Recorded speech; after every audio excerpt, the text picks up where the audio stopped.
أعوذ بالله من الشيطان الرجيم بسم الله الرحمن الرحيم رب اشرح لي صدري ويسر لي من أمري واحلل عقدة من لساني يفقهوا قولي الله لا إله إلا هو الحي القيوم لا تأخذه سنة ولا نوم له ما في السماوات وما في الأرض من ذا الذي يشفع عنده إلا بإذنه يعلم ما بين أيديهم وما خلفهم ولا يحيطون بشيء من علمه إلا بما شاء وسع كرسيه السماوات والأرض ولا يؤوده حفظهما وهو العلي العظيم صدق الله العظيم.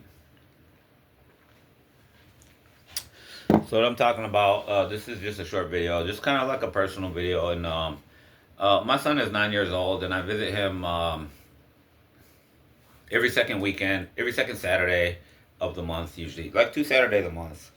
And I have to go to this these people, these visitation people. It's kind of crazy. It's like me and the ex-wife, we never really had a bad life. I never did anything bad to her. I did nothing but good for her.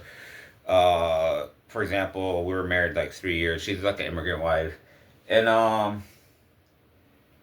allowed her to save up $122,000 in 3 years. In other words, I didn't let her spend a single cent. I paid for everything. I paid for all the bills. Like sometimes I would have her pay it. So every month I'd give her like 500. Here's $500. Just pay all the bills and everything, because you're good at that. But the bills per month were probably like 200 a month, so she'd pocket 300. And not only that, she never ever had to spend anything. I always bought all the food. I always bought everything. We went grocery shopping. I bought it all most of the time. So we had a pretty decent life. I never did any bad to her. I never like hit her. I would never do that to a lady. Uh, I never hit my ex. I never made her not do anything. I even like all her friends. I didn't like all her friends. But I never tried to stop her from going to her friends. And then I always thought like her friends are going to make her divorce me. And that's kind of partly what happened, but she was an op wife anyway to begin with. She was intending on divorcing anyway. She wasn't intending on staying. She only married me to have a child from me and then to kill me and then to steal fractal gear field theory. And she was a $10 billion operation run by a man named Nabil Khan, who was a former Bollywood actor, and his family, the Khan family, owns the largest energy company in India. So it makes sense that he would be wanting to attack me for his family's benefit, because part of fractal gear field theory is free energy. Like energy is free. Energy is more abundant than air and water. And the proof of this is all the top scientists, top physicists, scientists, electricians, and all that from the past. Like, for example, Nikola Tesla. Nikola Tesla has said this. The wires, he said, the wires that transfer the electricity is a giant part of a scam to force you to pay for something that's more abundant than water and air. So electricity and energy is more abundant than water and air. There's like, for example, in my body itself, there's more energy in just my body than the whole entire continent of the United States generates as electricity in just my body. So how can I get that energy out?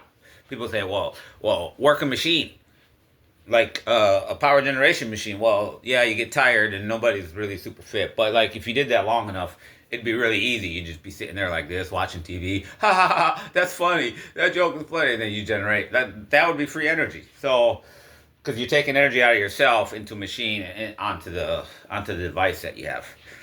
Anyway, there's tons of free energy in the universe. We just don't. There's been a huge suppression on free energy. A huge suppression. So Nikola Tesla, for example, his whole bankruptcy situation started because he made what's called the Vandercliff Tower. So the Vandercliff Tower was supposed to be to do wireless communication. So the whole thing, and it was funded by J.P. Morgan. He funded it because he wanted to figure out how to transmit information wirelessly. So the military could use it, everybody could use it, and he'd make a ton of money selling it. And so what Nikola Tesla did with the Vandercliff Tower is that he copied what the ancient Egyptians made. And I don't know if he copied, but it sounds like he copied. Like, how did he come up with this idea anyway? Anyway, that's what the ancient Egyptian pyramids were for transmitting free wireless energy, which they generated with the Ark of the Covenant. Which, that's another thing you can build now with with fractal gear field theory. So people wonder, why would people try to kill you? Why would people try to take it? And why would this? Why would that? Well, you don't understand that United States and Europe combined would sell their whole continents to just get their hands on the Ark of the Covenant. Or the Ring of Solomon, which I have. I shouldn't say I have the Ring of Solomon, but he has a name of God that nobody knows except Adam, the angels, and Satan. It's like a hidden name. It's one of the best names of God, but it's a hidden name. And he had that on that ring. And that's part of what gave him, they said the ring provides him with perpetual victory and success in all matters. And so I have a verse of Quran that does the same exact thing. And I shared it in other videos. People can get it. If you get that, like I'm talking about everybody in Gaza. Everybody in Gaza is like, where's the help of God? I'm telling you right here, write this ayat of Quran. But don't go to people who do it. Do it yourself. Because when you go to people who do it, a lot of times they do witchcraft. And they pretend to do, like, religious stuff. But they'll give you the ring, but then it'll be a spell on it. That's something that people have to watch out for. You have to learn how to do it yourself. It's just, in my video, you can see the ayat of Quran. It says it right there. It says just write it. Write it on a piece of paper and glue it on a ring with a rock. Right underneath the rock. That's all there is to it. And so every Muslim who says, where's the help of God? Where's the help of God? It's in the knowledge. You have to read. That's why the first word that ever came down in the Quran is Iqra, which is read. So that's the first verse that it was ever revealed. In Surah, what is it? Surah, I always want to call it Surah Iqra, but that's now, Ya Rab, I can't believe I forgot the name of that surah. Iqra bismi rabbika alladhi khalaq khalaqal insana min 'alaq iqra wa rabbuka akram alladhi 'allama bil qalam, like that. So it's mostly about reading and writing. The first chapter that ever came in the Quran, the first word is read, and then the other words are write. Read and write. So that's really important, and a lot of people say, where's the help of God? It's in the reading. You have to read the knowledge. You have to read the knowledge, gain the knowledge, and then take action with that knowledge. So I'm giving you the knowledge right here. I'm giving you a verse of Quran you can put on a ring, and it provides for you perpetual victory and happiness. So everybody in Gaza should have this. And it doesn't have to be like an expensive ring. It doesn't have to be an expensive stone. I mean, I got this for $10. It's like a cheap ring. They say it's artificial topaz, but it's not real topaz, I don't. Anyway.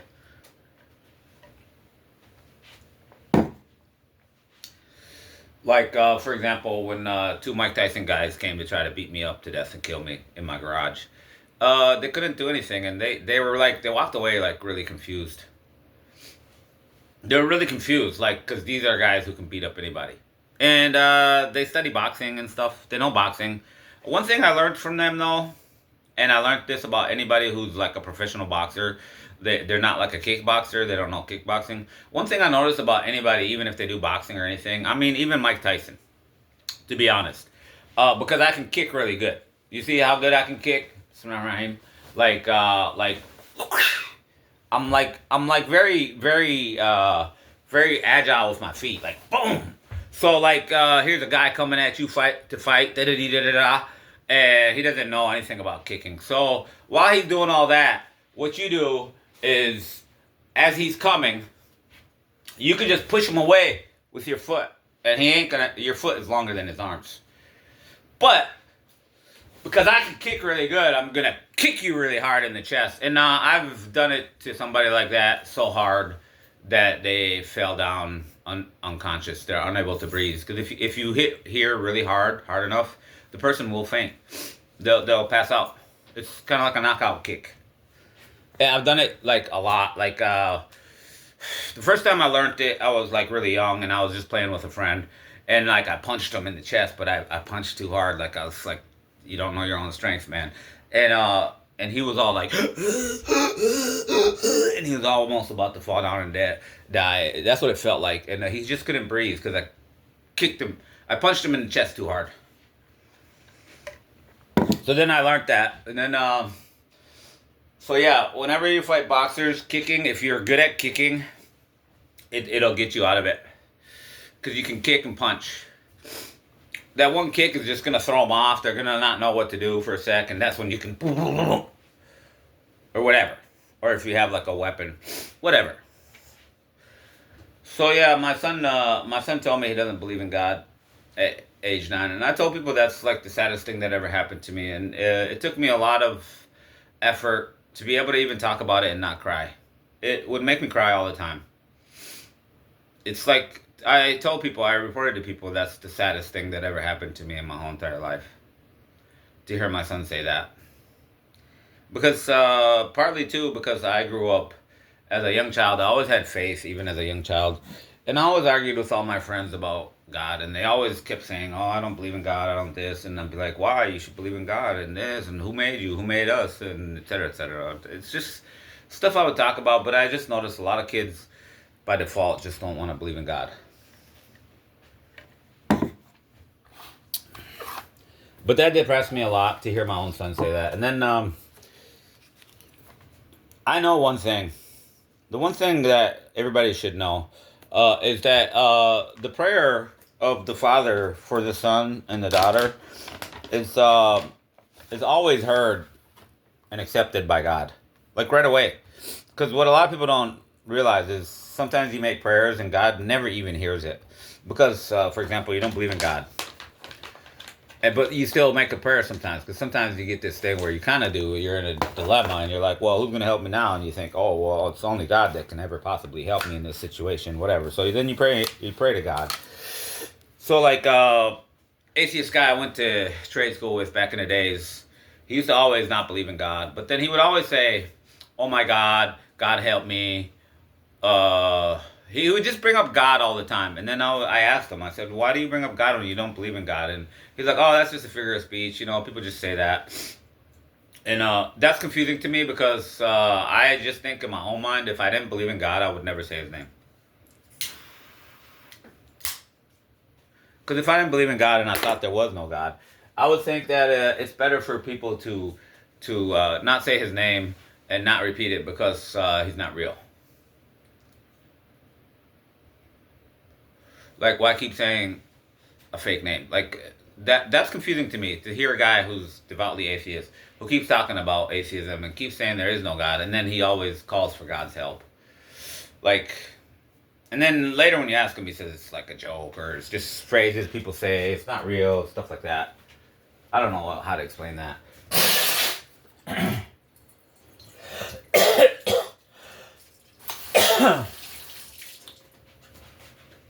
So then my son did that. So then in the next visitation, I have to try to talk to him, and that's why I don't like supervised visitations. Like the ex-wife keeps trying to prove that I'm like a bad husband or whatever. Well, the fact of the matter is that I'm the primary parent before she was, because she wanted to work and make money instead of helping to take care of the kid. Like in other words, like if I work nights, you work days, so we can switch off taking care of the kids. She wants to go work a full-time day job while I work a full-time night job, and then I take care of the 1-year-old kid all day, and then I drop her off to work and pick her up from work. So she doesn't understand how that's problematic, because I'm supposed to work second shift. How can I drop you off at work and pick you up at work, and I have to be awake the whole day for the kid, and I really have no time to sleep? So what time am I gonna sleep? Exactly. When you work nights, you sleep days. So ex-wife was just problematic in that way. So then I had to quit my job because I just can't do it. I just can't sleep while a 1-year-old is free walking around doing whatever he wants. Like he could get in trouble. I just can't do it. So I'm awake all day, and then I go to work all day, and then let's say I come home at 2 in the morning or whatever, because when you work nights, you come home at 2 in the morning or whatever. So I should sleep like 3 hours, because I'm gonna have to wake up in about 3 hours to go drop her off at work. Like, I don't understand why a wife can't understand the problem in that. Because we couldn't get daycare. We couldn't get daycare because she's the mom. She's a new immigrant. She just came to the United States, and we're not allowed to get like the daycare assistance money that the government gives because she can't get anything for 5 years because she just got here. So we couldn't get free daycare, and I guess if we both worked, we could have sent her to daycare. I just didn't feel right sending my son, who's 1 year old, to a daycare when we should be raising him. He should be with the family. But anyway, we didn't have the money, so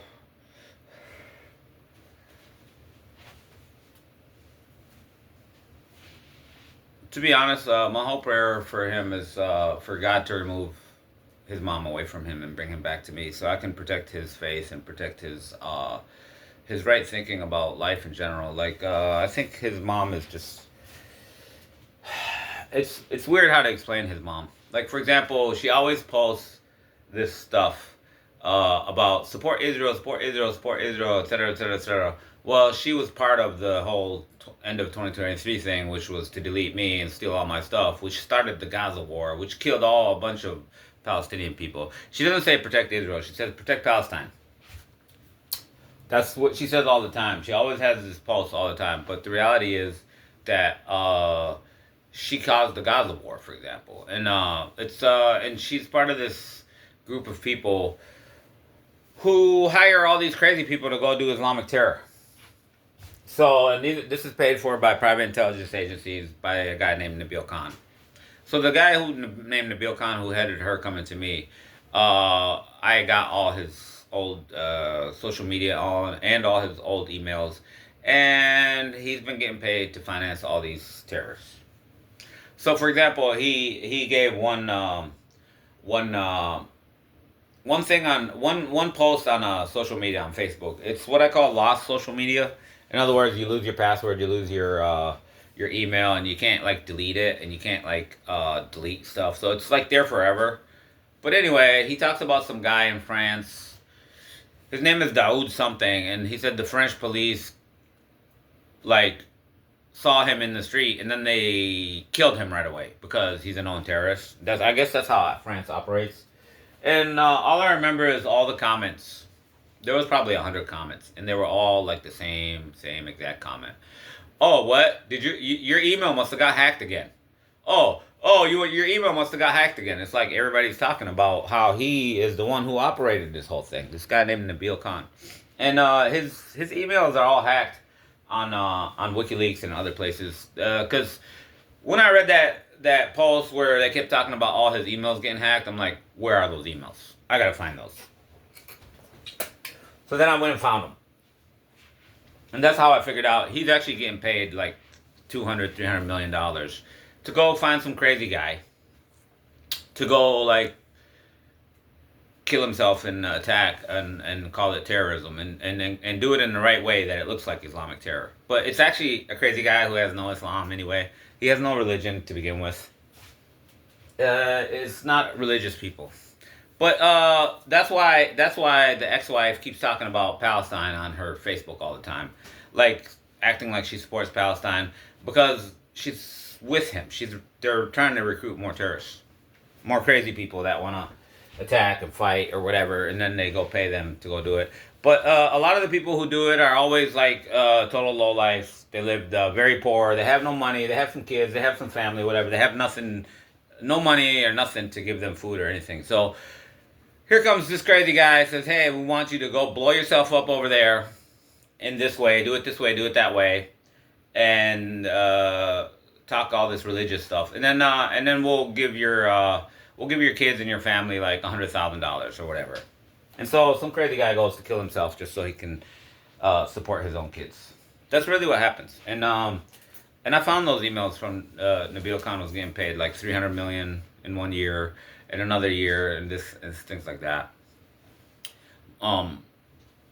It's kind of good that I showed up because if he was in charge of like more than 50% of all the so-called Islamic terrorism in the world, he's getting paid by private intelligence agencies to go do it. just him focusing on me as much as he has automatically deletes all the Islamic terror because he's in charge of it all. He's the main guy in charge of it all. So that's interesting, though. That's an interesting thing I noticed, that in his area there's almost no Islamic terror. And the reality is, the amount of money he got to plot on me probably made it so he doesn't have to do terrorism anymore. So that's kind of a plus in a whole messed up catastrophe. But and then Muslims I know have to think about this. Like, whoa, this brother's been with us for like 30 years. We should have been the ones to help him get married. I mean, from our people or from our family or our friends, whatever, he shouldn't have had to go through this. He shouldn't have had to be begging random people to get married until they're all ops. And for people who don't know that, when I went to go marry this woman, I knew it was a setup. There's just a lot of parts to the story that, because I just knew it was a setup, and I thought they were gonna just capture me, steal all my money, and kill me. And based on what I was going through, just so people can know, for me that was like the best case scenario. Like, if they just take my money and kill me, that's the best case scenario. Because I know what else they can do, what else they could do.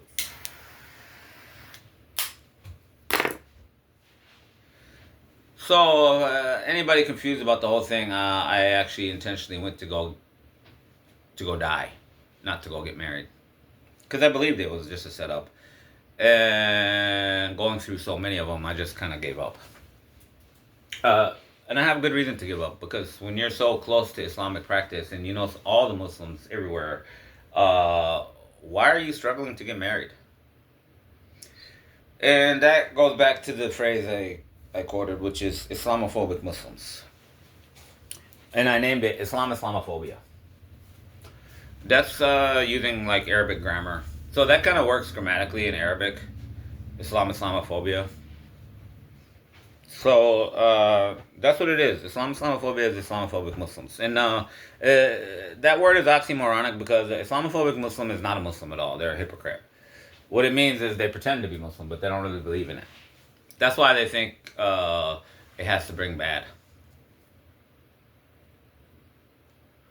So in other words, I struggle to get married, and I end up getting into these traps all the time, because the Muslim brothers I know, like, intentionally didn't want me to get married.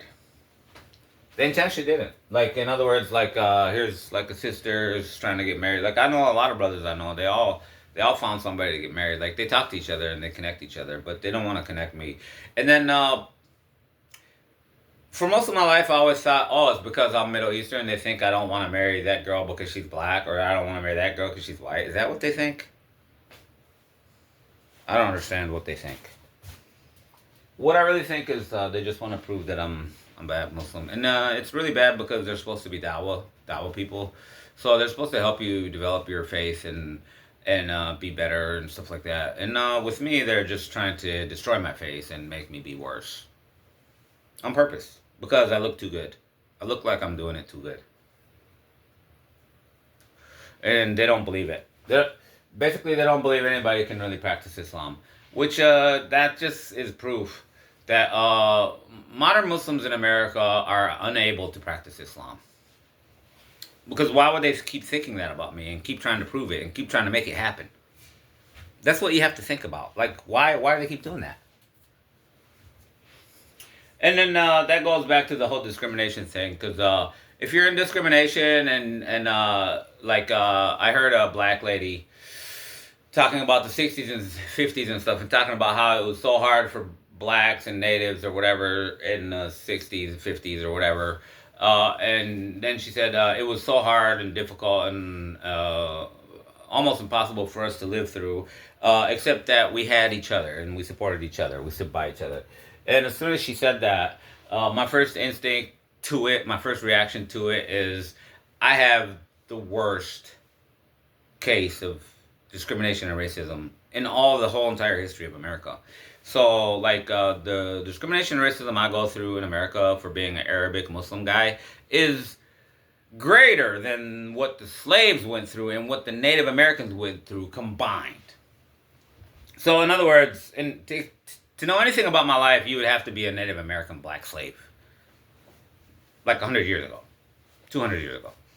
You'd have to be Native American and black and a slave in order to understand anything about the kind of discrimination that I go through.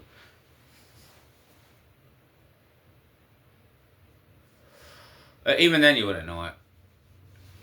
The reason why I say you would have to be Native American and a black slave is because your black people aren't really with you all the way because you're Native American, and then your Native American people aren't with you all the way because you're black.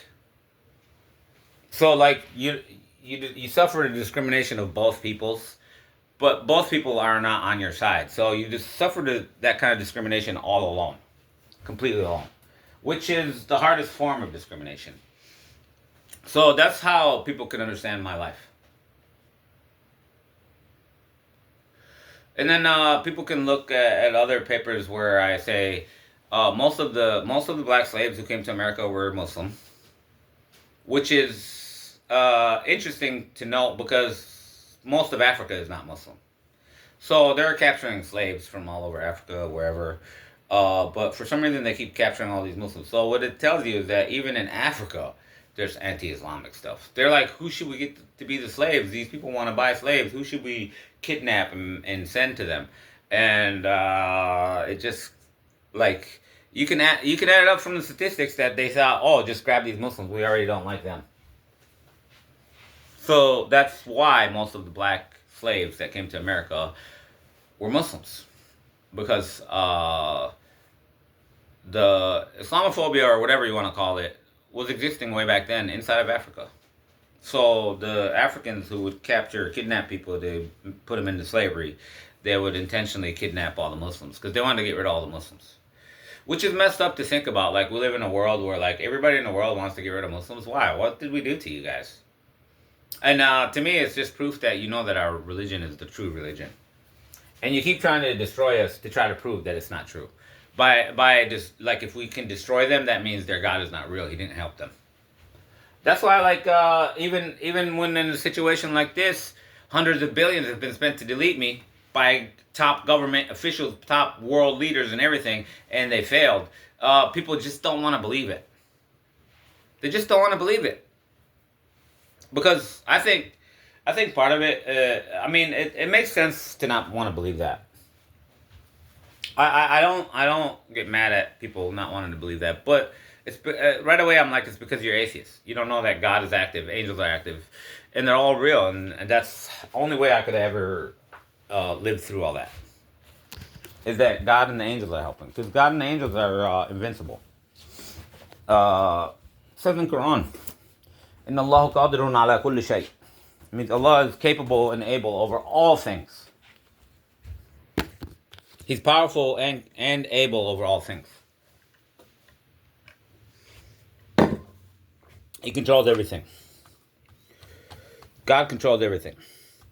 So that's why two Mike Tyson guys tried to kill me at the end of Friday, and they couldn't. Even that, people shouldn't believe that. Like, if I had their pictures, you guys wouldn't believe that story. You'd be like, you defeated them? No way. Like, I'm talking about, like, who's that guy that beat Mike Tyson? I can't even remember his name. That guy Mike Tyson bit the ear on, because he's a lot bigger than Mike Tyson. Imagine two of those guys coming trying to knock me out inside of my garage. And I send one away handicapped for life. And to be honest, I think the angels or the jinn alien beings were involved because a 5,000 pound piece of equipment, which is heavy as a car. It's like, it looks small. It looks like this big. And I think what he was trying to do, he was thinking of stealing it. Because it looks like you can lift it. But actually, it took 4 people to move it from here to here. It took 4 people just to move it like 2 feet. I think he was thinking of just stealing it. Because it looks small. But it's solid carbon steel. So it's like 5,000 pounds. And I think he was trying to grab it off the table. And then it fell on him. And then he walked away from the fight. He couldn't move right. I think it probably cracked his shin bone, probably broke all the bones in his legs, in his feet. And I feel like there was another being inside of there, either an angel or a jinn being. a righteous jinn being. I think they intentionally, like as it fell, and then he kind of probably tried to move out of the way. They intentionally pushed it towards him. To be honest, so he had to leave the fight. One of the guys had to leave the fight because you got to understand, how could I defeat two guys? And then the last guy, was he had he I picked up a weapon right away. I'm like, I'm gonna have to kill, because these guys are trying to kill me, and this is what I picked up. And I had built this just for this particular case. This is solid stainless steel. So he's just standing there, and I'm waiting for him to take a first move. So what I'm doing is I'm holding it like this, because he's got a bar, a thick bar, a 2-inch bar, but it's not solid. It's hollow. It's real thin walls. So he's got a thick bar. He's holding it like this, and he's ready to whack me with it. But honestly, he doesn't understand that this is super strong. He doesn't understand that it's stainless. He doesn't know metal like I do. So he doesn't know that, like, I could just chop that stick that you have in half. I could just chop it in half. And then what you're going to do, you're just going to run away because you have nothing to block this. But as you're running, I'm going to stab you with this. You're going to die. Like, if what we're in right now goes into, like, actual fighting, and I got this and you got a stick, you're dead. And I win. Like, this is a sword. You don't got a sword. There's nothing you can do. You can't block this. I can chop your metal in half. I can. This is stainless steel. It's solid. I could just chop it in half, but I wouldn't do that because then it would be sharp, and then you would have a knife part. But it's short still. But anyway, the whole point of it is he wouldn't take a single hit because he sees this on it. He knows that, like, if you were to try to come at me like, the first thing I'd do, stab you. You're dead. I wouldn't even try to block it. I would just stab you right away. If I'd block it with my hand probably. I've been with metal so long that, like, metal can't really hurt me. But anyway, that's how that ended. And the weird thing is, the family members who actually tried to delete me end of 2023, like, tried to call me and visit me, like, the day after, as if I don't know that they sent these people. They just, to be honest, and they sent some people in a way that they knew I would beat them. They knew I would. They know I'm, like, armed to my teeth. And I think they just wanted to send me to jail. And I think the whole thing is, like,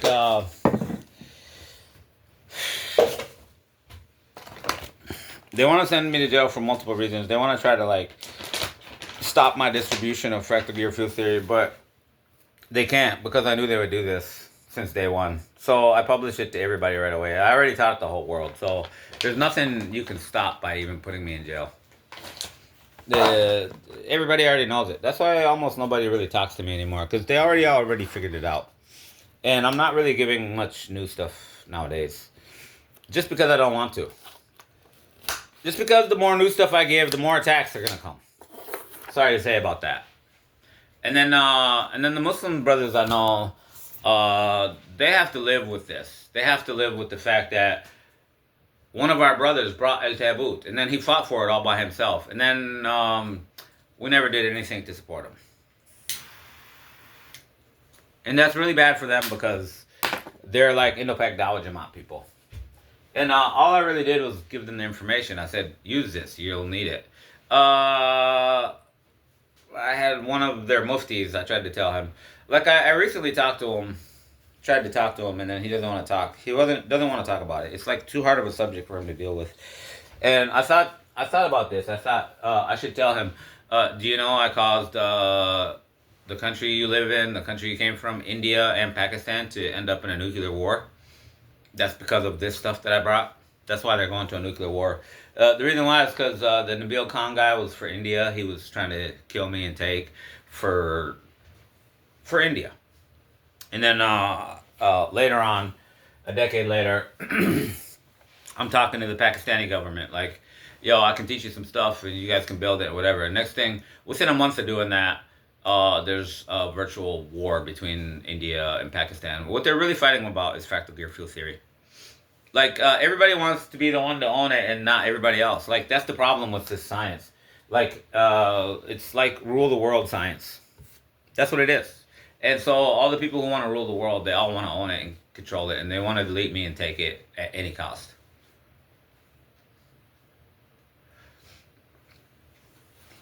But to be honest, they failed. The time is up, and they can't win on this. And that has bankrupted the United States, Israel, and Europe for 10,000 years. They're never going to recover from this. There's no recovery from it. What they should have done, to be honest, the easy thing that they could have did is they could have just come to me and we could have did whatever. What do you guys want to build? What do you guys want to make? I can help you make it. Like I'm an American, you're American, whatever. But like the reality is, I'm not American. I abandoned my citizenship just because of how they treated me. Like what people need to understand about this is if I got all my rights on fractal gear field theory, I'm automatically the richest person in the world right now. I'm the first trillionaire. And they don't want that. Why don't they want that? Because they want to attack Islam all the time. They have atheism, which is a childhood delusion. So they're stuck on that. And they want that to stay. And they don't want me to be famous. That's the real talk. That's the real talk. They don't want people to know what I've been through and what I've gone through. And how America is totally racist. Like, that's affecting how the Middle East handles the United States and how Africa handles the United States. Like, basically, Africa and the Middle East will do anything to avoid working with anybody from the West. Either from Europe or from the United States. That's because of my story and because of other stories they already know. But my story, like, kind of is the seal on the cake. That's what it is.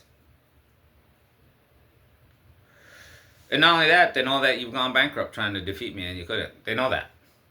So now when you talk about going to fight Iran, Iran's like, ha, bankrupt nations want to come try to fight us.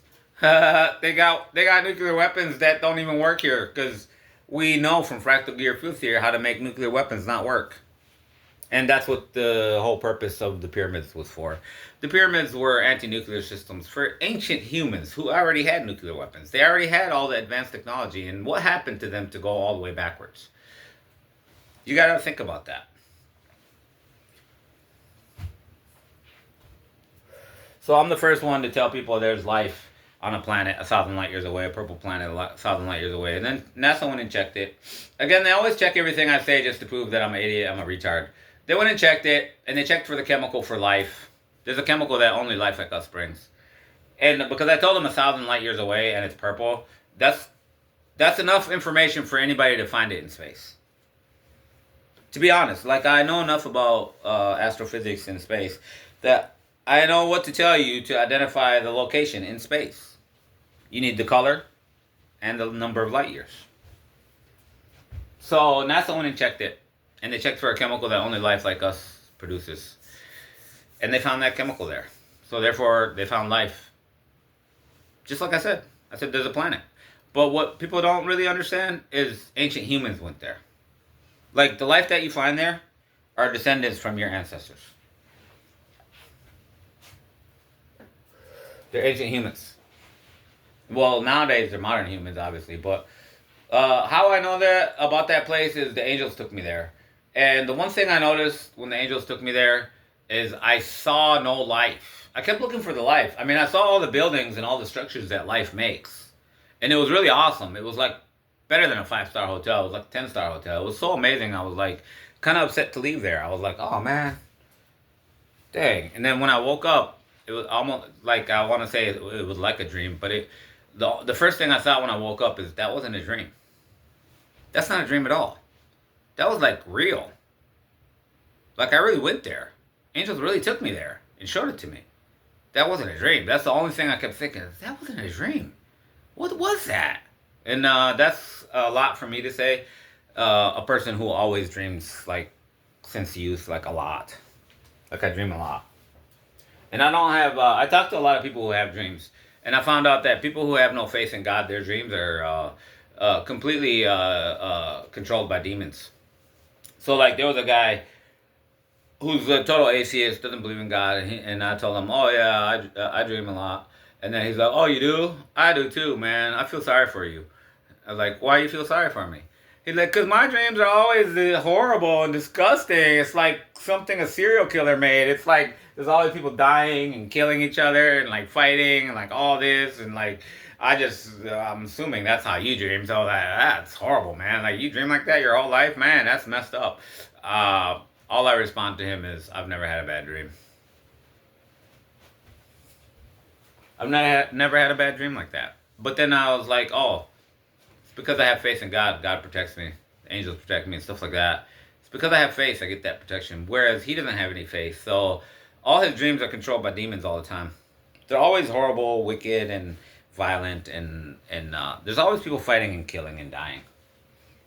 That's why he felt sorry for me. He described all his dreams, like details, a lot of details. I'm like, ooh, ooh, I'm glad I never have stuff like that. Ooh, wow.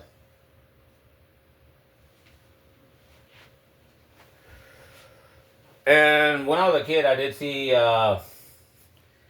hell. But what I saw is that I escaped from it. Like, there was some kind of force trying to push me into it, but I escaped from it, and I defeated it. So in my dream, I didn't see myself going to hell. I saw myself near the entrance of hell, and then escaping. And I had one guy I gave shahada. In other words, he accepted Islam through me, and I gave him shahada. And there's this dream I always had, and the dream is about the bridge of Sirat. And it made me afraid of bridges my whole life. Like my mom and dad would drive across a bridge, because a lot of people don't know what the bridge of Sirat is. If you're not a Muslim, you don't know what it is. If you are a Muslim, sometimes you don't know what it is either. It's a bridge which is thinner than the human hair and sharper than the sharpest knife. So and then underneath that bridge is the hell. You can see hell down there, and you have to cross across this bridge to make it to heaven. It's called the Bridge of Sirat, and so I had that dream a lot when I was a kid. It made me afraid of bridges. Like anytime my mom and dad would drive across a bridge, I'd be like, oh no, what? Why are we going across this bridge, Mom? Why can't we go that way? And I'd be like scared, dead scared. Everybody would know, like they crossed the bridge and they'd look at me and like Sharif's crying again because we're crossing the bridge.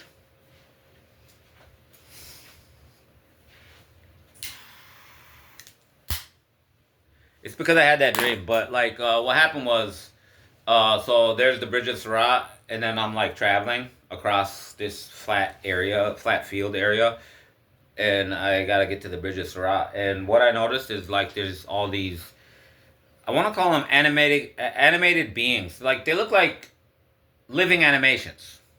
If I had to describe what they look like living animations, like cartoon characters that are actually alive, and they're angry and they're mean and they want to like torture you and kill you and eat you and all kinds of weird stuff. It's crazy. And I'm like, how am I gonna escape these guys? How am I gonna escape these guys? And then I see the bridge. I'm like, oh man, I gotta cross that bridge. How am I gonna do that? And then all of a sudden I escaped. Like like how did I escape from them? They're coming, and they're about to get me, and I'm like, oh man, they're gonna mess me up, and I gotta cross this bridge. I don't know how to cross this bridge, and all of a sudden, I just thought, just try to jump as far as you can, and I did, and I ended up jumping all the way across, and I made it. And so the guy who I gave shahada, when I told him about that dream, like the details of it, he told me he had that dream too. I was like, really? You had that dream too? He's like, yeah, I had that dream too. And he said, but with him, he said they captured him. He couldn't find a way to cross the bridge. They captured him, and then they started doing bad stuff to him, and then he woke up. And that means he's not gonna be able to cross the bridge of Sirat with ease, and he's actually gonna spend time in hell. I don't know if he's gonna be in hell forever or not, but that's what that dream means. And as soon as he told me that, because I know what it means, I immediately wanted to just start crying right away. Like I did everything to help you to escape all that, and still, you still failed. I told you what to do. And that's like that's the reality of it. I don't even want to say people's names.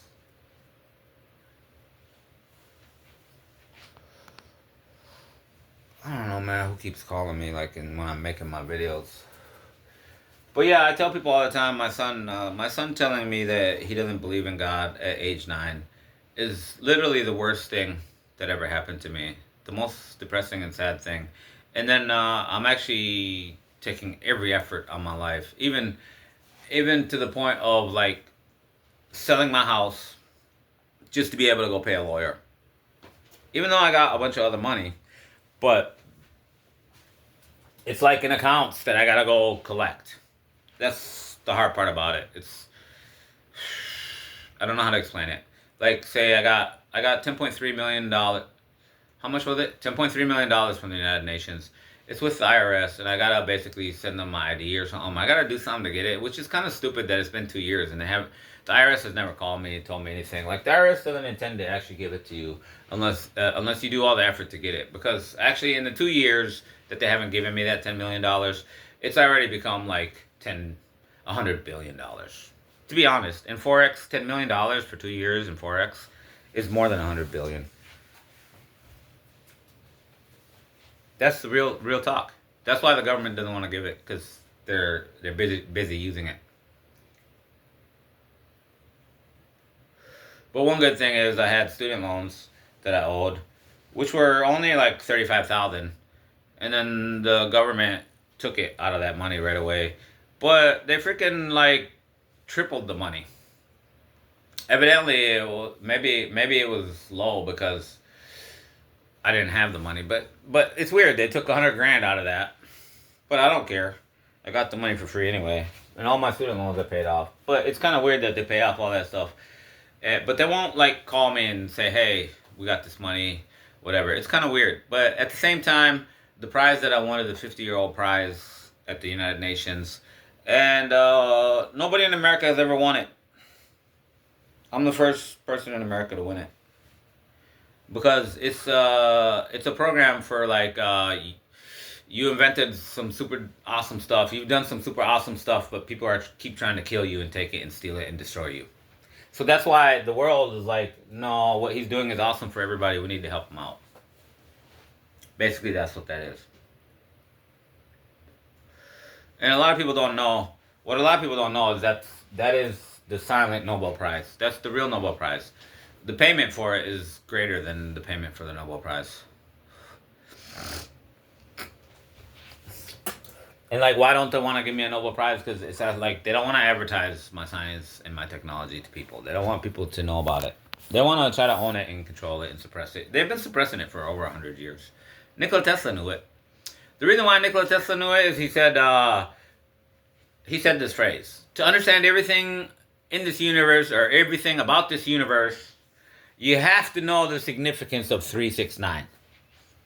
And here it is right here. There's the 3-point star, 6-point star, 9-point star. And the weird thing is fractal gears always have that pattern all the time. So this is a 5x3. And then you can go to 8x5, because you always use the Fibonacci ratios. So you can go to the 8x5 or the 13x5, and you always get the 3, 6, 9, 12. It's always multiples of 3 for some strange reason. I don't know why. Like, there's no real mathematical proof of that. Why is it that way? But anyway, it always has a 3, 6, 9 stars on it. So I believe that's what Nikola Tesla was talking about. He said, to understand the whole entire universe, you have to know the significance. You have to understand the significance of 3, 6, and 9. And even before I heard him say that, I kept seeing it all the time, like 3, 6, 9 point, 3 star, 3-point star, 6-point star, 9-point star, stuff like that. And so as soon as I heard that phrase, I'm like, oh, I know what 369 is all about. I know what you're talking about, because I tell people all the time, this is the 6-point star is there.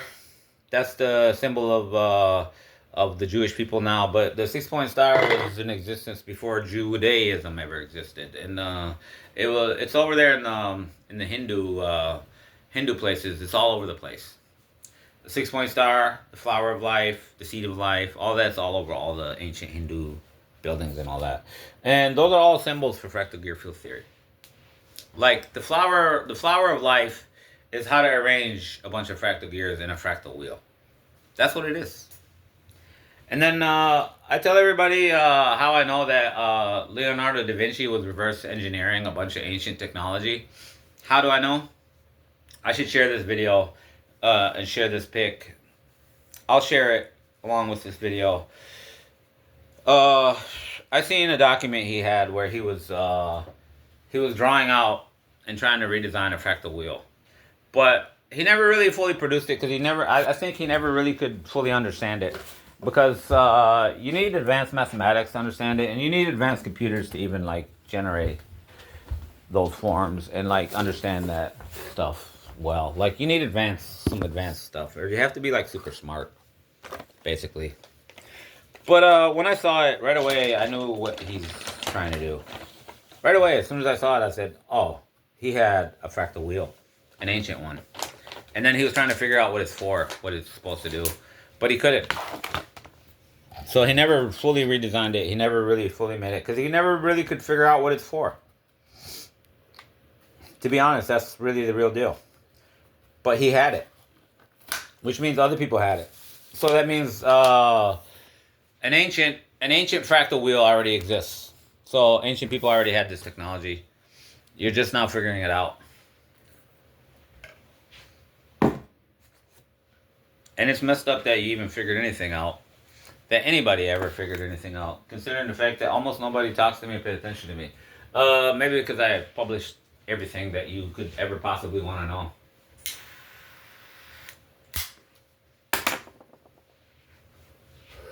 So the Muslims I'm dealing with have done nothing to support or learn or gain anything from what I've done. And then even till now, like I think it was like a year ago, I talked to one of their muftis, and he's like something I have. What do you say? Something like I don't want to hear it, or I don't want anything to do with it, whatever, something like that. And I thought like I should text him back like, well, you should pay attention to it and want to hear it, because India and Pakistan are going to nuclear war over it. So it's kind of messed up that you don't even want to know anything about it, even though it's written in the Quran. And in the Quran and in the Hadith, we're supposed to fight for it. Every Muslim is supposed to fight for it, even if you have to lose everything. You have to fight for it, because according to what like faith teaches us, that this technology of the so-called Ark of the Covenant, or AlTabut, it's all make or break technology. So if you're behind on it and you don't keep up on it, you're gonna be broken. But it's kind of messed up that it's messed up for me to know that I'm in a high place in Jannah with prophets and stuff, and then my own son tells me he doesn't believe in God. Before I used to say that before, and I couldn't stop crying about it. It's like, to me, it's like the saddest. I tell people all the time, it's the saddest and worst thing that ever happened to me in life. And I think that's surprising to a lot of people. Like, man, all that money spent trying to kill you and all this and all that. When you say the worst thing that ever happened to you in life is that your son tells you he doesn't believe in God, I'm like, yeah, that's the worst thing. That's the saddest thing and the most depressing thing that ever happened to me. And so next time I meet him, I'm going to just tell him, I believe in God because angels talk to me. That's the only thing I can tell him that he can understand. And they tell me all kinds of stuff, and they tell me about God, and they tell me about different things. So that's all I can say to him. I don't know what else to say to him. And I think this is an interesting subject for a lot of people who wonder about Islam, because they think Muslims try to force their religion on everybody. But I already know that the Prophet Noah had kids who didn't believe. Many prophets had kids who didn't believe. They were prophets, and their kids didn't believe. So it's not in my power to make my own son believe or not.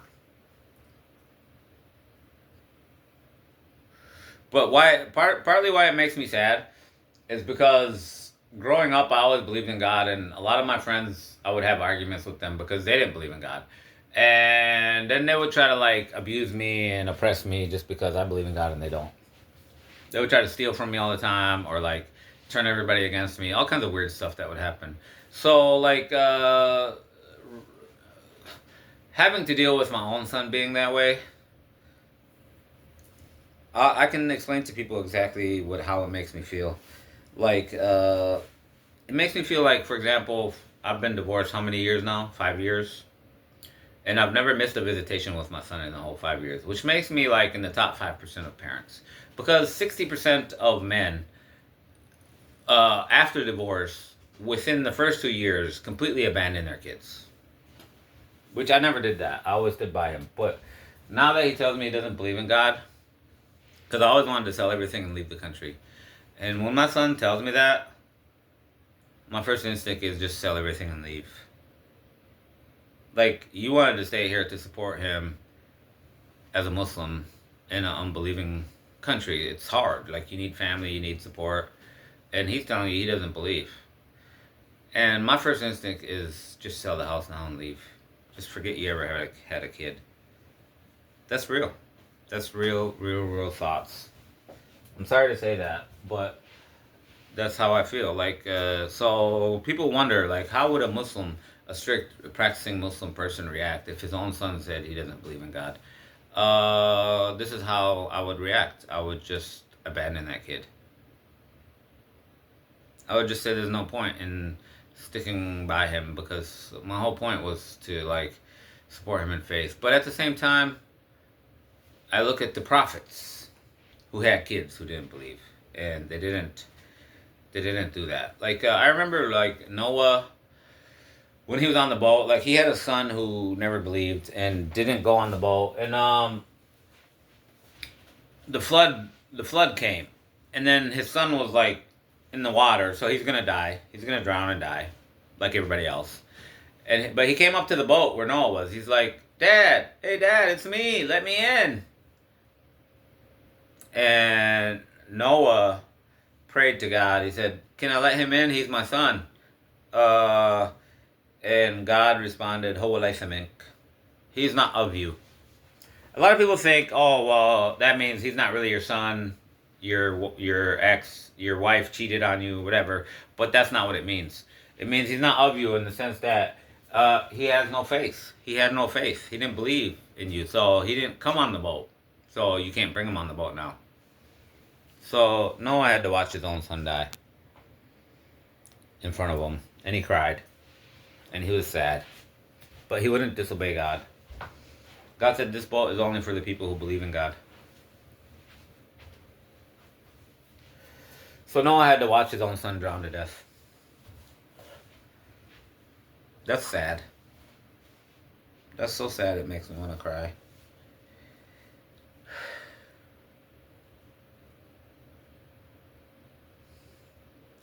Anyway, my son's young and things like that, but I do know that atheism starts at youth. It starts at youth. Because I tell people all the time, atheism is childhood denial, because everybody is born believing in God. And the reason why you're born believing in God is because you have a soul right here. And the soul lived in the land of souls. Who knows how long? 1,000,000 years, 1,000,000,000 years, 1 gazillion years, who knows? A long time. So the soul lived in a place. It's called the land of the universe of the souls. I always say the land of the souls, but it's the universe of the souls. It's the universe where all the souls were created, and they were all there. So you saw all the animal souls, you saw the angels, and you saw a lot of stuff, and you knew God was real and everything. So your soul is still here, and your soul has a memory. It has a small memory. Like, most of it, like, disintegrated away, kind of thing. And I believe that's why everybody who's born believes in God right away. That's your first belief. And then that's why atheism is attempt to belie your childhood belief. In other words, all atheists were born believing in God. And so their atheism is just an attempt to deny that for their whole life. And that's why they become Islamophobic, and that's why they become anti-Islam, because Islam is basically saying what you originally thought was right, and they don't like that. They're like, no, that's a delusion. That's not real. Part of the proof of it that exists now is because the Prophet Muhammad told us that our soul is here behind the heart, and it has its own memory. And it's a very small memory that doesn't remember much. But it remembers God is real. That's why when you're born, you always believe God is real. So, like, people who are atheists are always trying to destroy that memory. And modern science has just figured out just this year, they said there is a separate memory here. Because we have enough technology and data to figure this out. They said there's a separate memory here. In other words, like something like a brain or something. And they said we don't know what it does. We don't know what it does, but we know there's a memory here that does something. And as Muslims, we already have known that. That's why I say Islamic knowledge is advanced technology knowledge. But we already know that. We already knew that there was the soul is here and it has a memory. And that's why you're born believing in God. And so everybody who is atheist is just trying to deny their soul memory. Like, because it says it in the Quran. Islam fitrat al-insan. Believing in God and knowing that God is real is the default belief of every human being who is ever born. It is the default belief. So once you know that, and you can prove that, you can easily prove that. I've proven it. The way you can easily prove it is just as soon as kids start talking, start asking them about God. Assuming like their parents don't really believe in God, never talk to them about God or anything. Just say, who made you? Where did you come from? And like they're just 1 year old, they just start talking. And they're like, oh, I came from a place. There was a lot of other people there, and God was there too. Little kids will say this because they still have that soul memory, and it's still strong. It's fresh. It's new. It just came.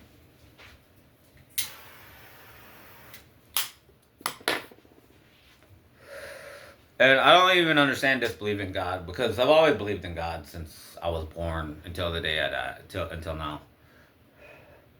And inshallah, I'll be a faithful person till the day I die. I've just seen too much. And not only that, I've learned too much to ever be able to deny it.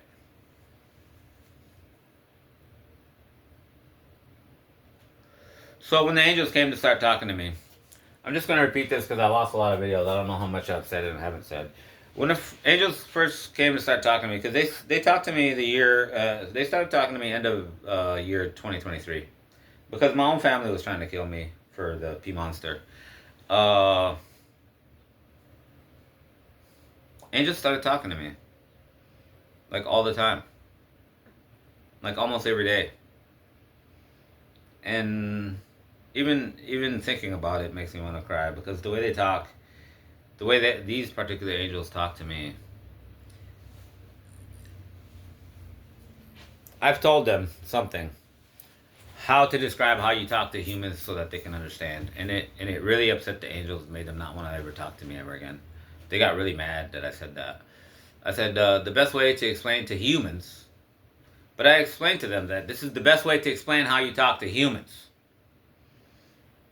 It's like, you sound like perpetual serial killers.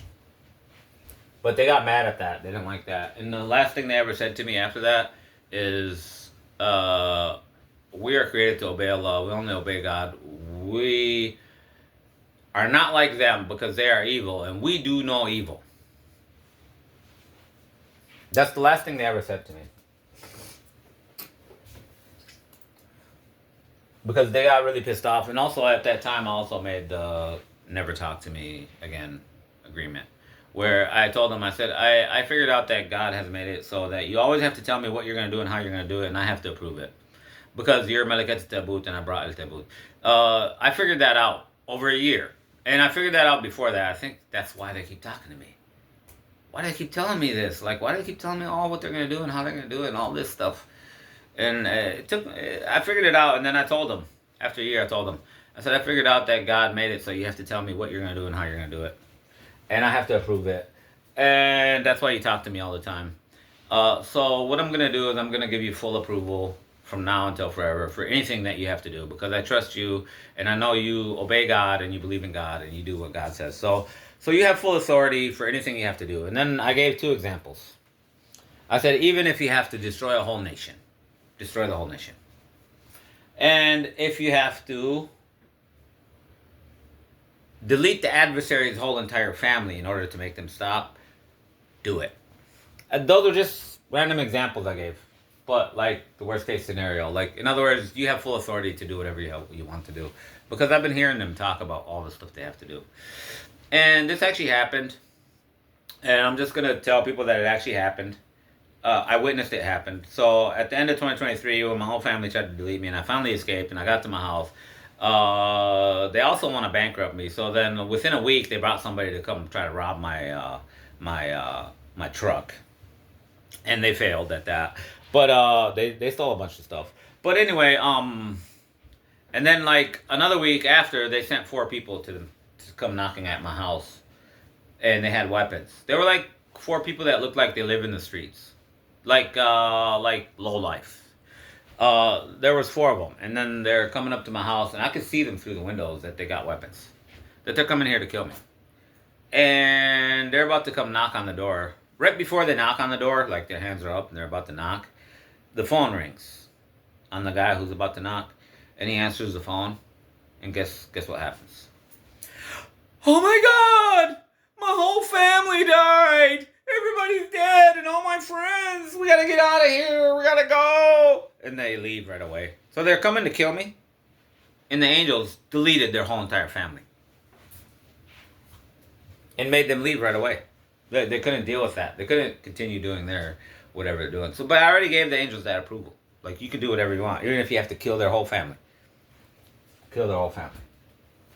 Because I don't really have a problem with death. Because everybody's going to die anyway. So I already accepted that it's real. I already know death is 100% guaranteed for every human alive. So that's why I'm not afraid of death. But what I'm afraid of is that you die unbeliever and then you go to hell and then you can never get out. That's what I'm afraid of. But it's not my fault that guy made all his whole entire family and friends die unbelievers and go to hell. It's not my fault. It's his fault.